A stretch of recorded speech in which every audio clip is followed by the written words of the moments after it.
Salut MJ! Dans cette vidéo, tu vas apprendre à créer, structurer et gérer les gardes de tes villes afin qu'ils ne soient plus uniquement des figurants en armure, mais bien un outil pour l'immersion de tes joueurs et un levier dans leurs interactions avec ton univers. Tu trouveras en description un lien vers des ressources téléchargeables qui te faciliteront ta préparation ainsi que tes improvisations lors de tes parties. Crée une garde unique à ta ville. Chaque ville a ses spécificités. Par conséquent, la garde qui la protège sera influencée par ces dites spécificités. Par exemple, une cité marchande aura tendance à avoir une garde privatisée. 1. L'équipement qui lui est attribué tiendra en compte l'environnement dans lequel elle évolue. Par exemple, une cité de magiciens aura tendance à avoir des gardes qui sont équipés de protection contre la magie. 2. Les méthodes qu'elle emploiera varient selon la situation de la ville. Par exemple, dans un port corrompu, il sera plus facile de subordonner un garde avec un pot de vin. 3. Les préjugés que pourront avoir la garde diffèrent selon la population de la ville. Par exemple, une cité naine aura des problèmes avec des personnages joueurs qui sont de la race orc. 4. La composition des escouades peut varier selon les spécialités de la ville. Par exemple, une cité religieuse aura plus tendance à avoir un ou plusieurs prêtres dans ses escouades. 5. Les symboles et uniformes des gardes seront différents selon la ville. Par exemple, une cité des elfes des bois peut avoir comme symbole un gland et comme uniforme quelque chose qui ressemble à du feuillage afin de passer inaperçu. Diviser la garde par district. Dans tes parties, pour un souci de réalisme, la garde n'agira pas de la même manière dans les bas-fonds que dans le quartier des ambassades. Ainsi, tu devras préparer pour chaque district de ta ville ces différents éléments. 1. L'équipement. S'agit-il d'escouades de patrouille légères ou alors est-elle lourdement équipée pour faire face à tous les périls? 2. La formation. Est-elle habituée à négocier avec les malandrins ou est-ce de jeunes recrues? 3. Le niveau de corruption. Quelle est la probabilité qu'ils acceptent un pot de vin, que ce soit des personnages joueurs ou de factions? 4. L'attitude. Sont-ils décontractés, polis, agressifs, menaçants, etc., etc., etc. Grâce à ces éléments, tu verras que les improvisations que tu auras pour les interactions entre les personnages joueurs et la garde seront bien plus simples et cela te permettra aussi de personnaliser tes patrouilles. Structurer la force. La garde de ta ville n'a pas de ressources illimitées. Les membres qui la composent sont en relation directe avec la taille de ta ville.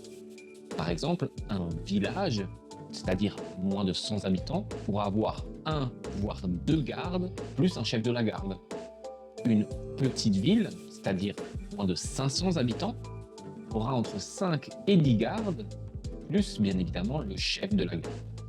Une ville qui fait moins de 1000 habitants sera composée plus ou moins de 15 à 20 gardes, plus 2 officiers, ainsi que le chef de la garde. Une grande ville, tout ce qui est plus de 1000 habitants, sera donc divisé par district. Ce sera donc 20 gardes, 4 officiers et un capitaine par district. De plus, ils auront un commandant pour la ville qui a plus un rôle de gestion. Maintenant que tu as déterminé force en présence, il faudra s'interroger sur les réactions types des gardes selon le niveau de menace. Par exemple, pour du tapage nocturne, ce sera une petite unité qui sera envoyée sur place pour régler à l'amiable le problème. Pour du vol, ce sera toujours une petite unité qui sera envoyée sur place pour enquêter. Pour un meurtre, ce sera plus une unité complète qui sera envoyée, auquel s'ajoutera un officier pour enquêter Tu pourras même envoyer des avis de recherche si les joueurs ou les assassins ont été identifiés.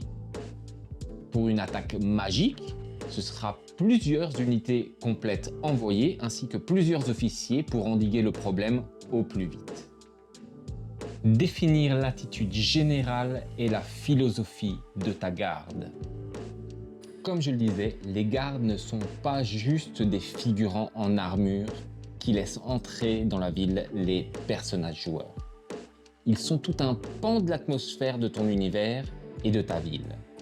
Donc maintenant, il faudra déterminer comment ils se comportent de manière générale, ce qui influencera l'ambiance des interactions avec les personnages joueurs et renforcera la crédibilité de ton monde.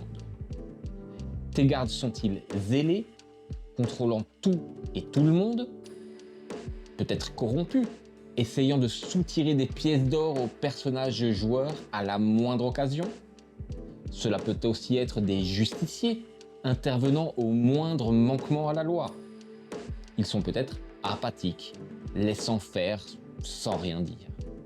N'hésite surtout pas à donner du carburant au roleplay lors de bagarres ou de fouilles afin d'immerger tes joueurs dans leurs interactions avec la garde. Si la vidéo t'a plu jusque maintenant et que tu veux plus de conseils pour toi MJ, n'hésite surtout pas à t'abonner, liker et partage la vidéo, ça me sera très utile. N'oublie pas aussi, si tu le souhaites, de commenter la vidéo si tu veux nous donner des exemples de gardes que tu as créés.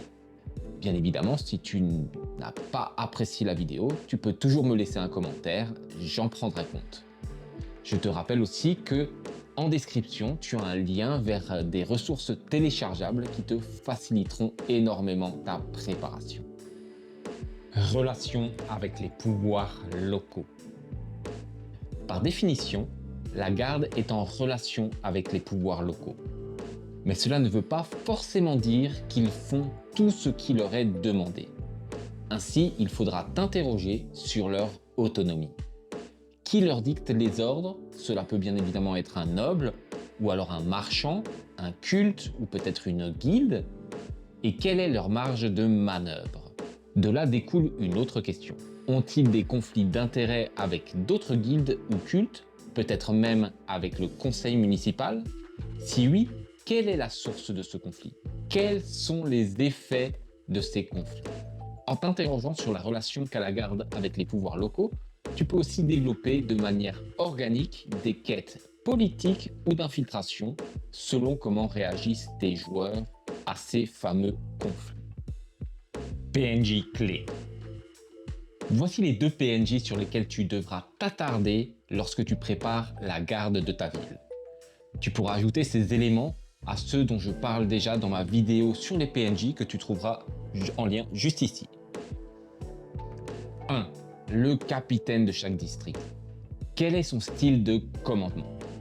Est-ce un capitaine autoritaire ou alors c'est un dictateur? Est-il apathique, humaniste, peut-être même corrompu? Ou alors c'est un justicier? Peut-être qu'il est désabusé par sa hiérarchie? Tu devras aussi déterminer ses relations, que ce soit avec ses subordonnés, sa hiérarchie et aussi avec la population. Mais tu devras aussi choisir ses ambitions. À quoi tend-il à devenir? 2. Le commandant.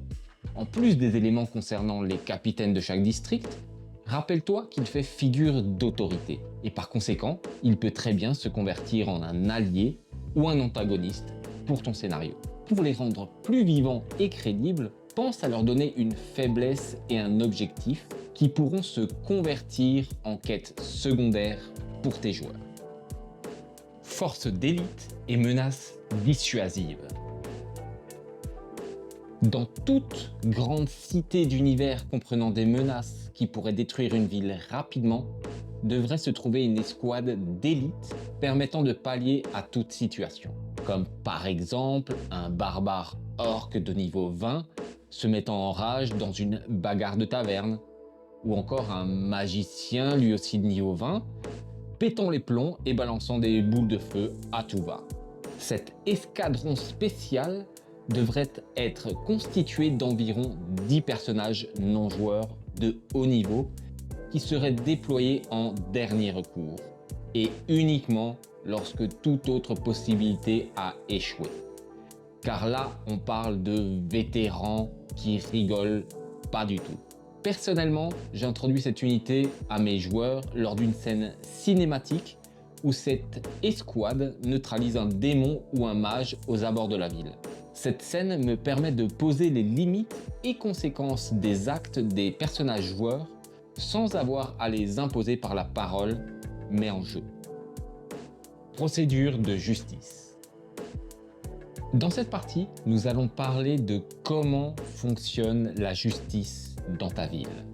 1. Qui juge les affaires? La garde, directement? Ou alors est-ce un tribunal? Ce qui te permettra une scène de roleplay où tes joueurs passent en jugement. 2. Quelles sont les punitions typiques? Cela peut passer par des amendes en allant jusqu'à la prison, peut-être tout simplement des duels judiciaires, ou alors on peut aller directement à de la torture, voire même des exécutions. S'agissant des personnages joueurs, on préférera généralement des travaux d'intérêt généraux afin de soutirer des quêtes secondaires. Grâce à ces détails, tu pourras ajouter des éléments dramatiques à ta narration tout en enrichissant ton univers. Voilà, grâce à tous ces éléments et aux outils téléchargeables en lien, tu devrais pouvoir créer une garde unique qui te permettra d'enrichir tes villes et de te faciliter l'improvisation lors de tes sessions urbaines. Si cette vidéo t'a plu, rappelle-toi de t'abonner si tu souhaites encore plus de vidéos sur des conseils pour toi MJ. N'oublie pas aussi de mettre un petit like. Pense aussi à nous faire un petit commentaire sur quel type de garde tu crées et n'hésite surtout pas à partager la vidéo.